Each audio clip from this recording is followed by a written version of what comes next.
तपाईँहरूको बिचमा एउटा म सानो कुरा सेयर गर्न चाहे।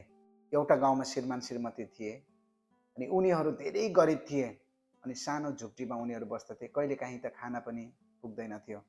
तर एउटा कुरा उनीहरूमा चाहिँ विशेष थियो अनि उनीहरूले परमेश्वरलाई चाहिँ विश्वास गर्दथे र हरेक बिहान श्रीमान श्रीमती त्यहाँ घुँडा टेकेर प्रार्थना गर्दथे, हे प्रभु आज पनि हाम्रो परिवारलाई सम्हाल्नुहोस् भनिकन।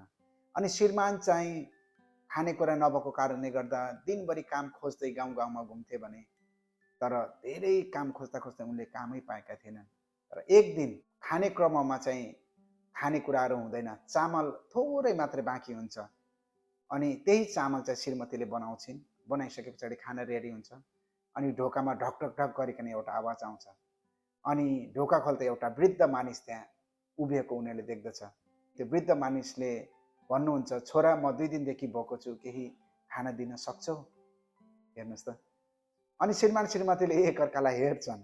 घरमा भएको अन्तिम खाना पनि त्यही हुँदछ, त्यो एक मुठी चामल है। त्यही क्षण दुईजना एकदम चुप लाग्छन् अनि श्रीमतीले बिस्तारै भन्छन्, हामीसँग थोरै छ तर हामी बाँडेर खाउँ भनेर भन्छन्। अनि उनीहरूले आफ्नो त्यो खाना चाहिँ त्यो वृद्ध मानिसलाई दिँदछन्। वृद्ध मानिसको आँखा चाहिँ रसाउँछ, रुन थाल्नुहुन्छ है। उनले भने चाहिँ त्यो वृद्ध मानिसले भन्दछ, परमेश्वरले तिमीहरूको विश्वास देख्नु भएको छ। त्यसपछि उनी त्यहाँबाट जान्छन् अनि त्यो रात श्रीमान एकदम तनावमा हुँदछ है, भोलि अब के खाने होला भन्ने कुरामा।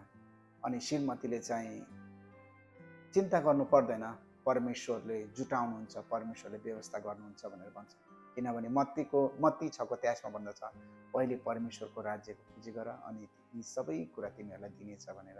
अनि भोलिपल्ट बिहान घर बाहिर ठुलो बोला राखिएको श्रीमान श्रीमतीले देख्दछन्।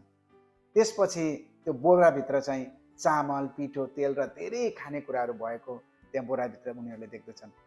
त्यससँगै एउटा चिठी पनि हुँदछ, तिमीहरूको प्रेम र विश्वासले मेरो हृदय छोयो, यो सानो सहयोग स्वीकार गर्नुहोस्।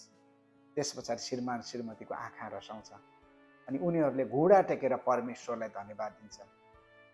त्यो दिन उनीहरूले ठुलो कुरा सिक्दछन्, किनकि जसले अरूको मद्दत गर्छ उनीहरूलाई चाहिँ परमेश्वरले छोड्नु हुँदैन भन्ने कुराहरू लुका 6को 38मा हेऱ्यौँ भने देउ त तिमीहरूलाई दिनेछ भन्ने कुराहरू हामी देख्न सक्दछौँ।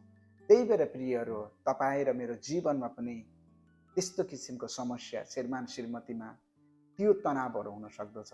परम प्रभुमा प्रार्थनासहित भरोसा राख्नुहोस्, परम प्रभुले जुटाउनुहुन्छ। आमेन। तपाईँहरूको दिन आशिषमय रहेको होस्।